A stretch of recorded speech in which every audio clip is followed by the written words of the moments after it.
Good morning, student. Yesterday we have discussed about unemployment. Today we read more about unemployment. Moreover, the employment structure is characteristic by self-employment in the primary sector. अब ये बोल रहा है कि जो employment structure है वो primary sector के अंदर क्या है, सेल्फ एम्प्लॉयमेंट के द्वारा किया जाता है. यानी primary sector that is related with the extraction of things from nature, जिसके अंदर क्या आता है, एग्रीकल्चर आता है. तो एग्रीकल्चर के अंदर लोग क्या है, सेल्फ एम्प्लॉयड है. तो इसीलिए जो एग्रीकल्चर सेक्टर है वहाँ पर कौन सी अनएम्प्लॉयमेंट दिखाई देती है, डिस्गाइज अनएम्प्लॉयमेंट दिखाई देती है. यानी वहाँ पर क्या है, जो व्यक्ति है जितने ज़रूरत है उससे ज़्यादा वर्क कर रहे हैं. Moreover, the employment structure is characteristic by self-employment in the primary sector. The whole family contribute in the field even though not everybody is really needed.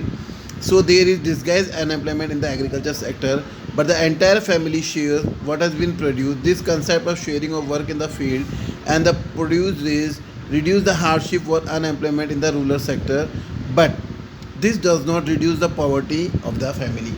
अब ये क्या कर रही है, ये अनएम्प्लॉयमेंट को रिड्यूस कर रही है, लेकिन ये उन लोगों की गरीबी को दूर नहीं कर रही है, क्योंकि उन व्यक्तियों का प्रोडक्शन क्या है, ज़ीरो है. यानी जो रिमेनिंग, जैसे किसी खेत में अगर हम फील्ड की बात करें, किसी फील्ड में अगर हमको 5 व्यक्ति की ज़रूरत है और वहाँ पे 10 व्यक्ति वर्क कर रहे हैं, 10% वर्क कर रहे हैं, तो अब वाकई के जो 5 है वो उनकी प्रोडक्टिविटी क्या है, ज़ीरो है. But this does not reduce the poverty of the family. Gradually, surplus labor from every household tends to migrate from the village in search of job. अब ये बोल रहे हैं कि जितने भी सरप्लस लेबर्स हैं विलेज के अंदर, वो क्या करें, दूसरी जगह जॉब्स करें विलेज के अंदर. Let us discuss about the employment scenario in the 3 sectors mentioned earlier. Agriculture is the most labor-absorbing sector of the economy. In recent years, there has been a decline in the dependence of population on agriculture, partially because of disguised unemployment discussed earlier. Some of the surplus labor in agriculture has moved to either the secondary or the tertiary sector. In the secondary sector, small-scale manufacturing is the most labor-absorbing. In case of tertiary sector, various new services are now appearing, like biotechnology, information technology, and so on. अब ये बोल रहा है कि जो scenario है, अगर हम लोग देखें एम्प्लॉयमेंट का, तो एग्रीकल्चर के अंदर सबसे ज़्यादा लेबर वर्क करते हैं. यानी एग्रीकल्चर क्या है, सबसे ज़्यादा लेबर एब्जॉर्विंग सेक्टर है. और इसी तरह से लेकिन धीरे धीरे क्या हो रहा है, डेक्लाइन हो रहा है पॉपुलेशन का एग्रीकल्चर के अंदर, क्योंकि लोग बाग पार्शली कहाँ पर मूव कर रहे हैं, सेकेंडरी सेक्टर में. और सेकेंडरी सेक्टर में मोस्टली स्मॉल स्केल इंडस्ट्रीज में लेबर ज़्यादा एब्जॉर्ब हो रहे हैं. इसी तरह से टर्शरी सेक्टर में क्या हो रहा है, दिन प्रतिदिन चेंजेस हो रहे हैं, बायोटेक्नोलॉजी और इसी तरह से और भी अदर जो सेक्टर है, इंफॉर्मेशन टेक्नोलॉजी, इन सब का डेवलप हो रहा है, तो उसके अंदर और भी ज़्यादा लेबर एब्जॉर्ब हो रहे हैं. Let us read the story how people could become an asset for the economy of a village. अब हम पढ़ते हैं कि किस तरह से एक जो